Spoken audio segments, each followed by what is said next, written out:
tapply is a very useful function, and it's used to apply a function over subsets of a vector. So the idea is basically, imagine you have a vector, usually it's going to be numbers, so a numeric vector, and there are pieces of this vector that you want to calculate a summary statistic over. So, and so you're going to have another variable or another object which identifies which element of your numeric vector belongs to which group. And the idea is that for each group in the numeric vector, you're going to calculate a summary statistic like a mean or a standard deviation or whatever. So the basic idea behind tapply is that the first argument is a numeric vector or a vector of some sort. The second argument is another vector of the same length, which identifies which group each element of the numeric vector is in. So, for example, if there are two groups, suppose you have men and women, for example, in two groups, and maybe the first 50 observations are men and the second 50 observations are women, then you need to have a factor variable which indicates, which observations are men and which are women. And so if you want to take the mean of the numeric vector within men and within women, then you can use tapply to do this. So fun is the function that you want to apply.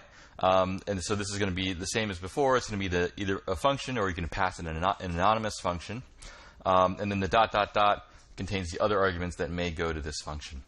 And then the simplify argument indicates whether you want to simplify the result. It's kind of like the sapply simplification.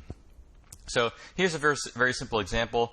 I'm simulating a vector of normal random variables and uniform random variables, and there's 10 normals, 10 uniforms, and then 10 normals that have a mean of 1. So you can think of this vector as having 3 groups. So then I'm going to create another factor variable using the GL function, and it's going to be this factor variable is going to have 3 levels, and each level is going to be repeated 10 times.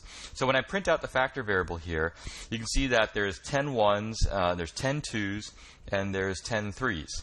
So that the factor variable indicates kind of which group the observation is in. So now I can tapply on x, pass it the factor variable f and the mean function, and that allows me to take the mean of each group of numbers in x. If you don't simplify the result, then what you get back is going to be a list. So tapply applied to the same numeric vector and factor as on the previous slide.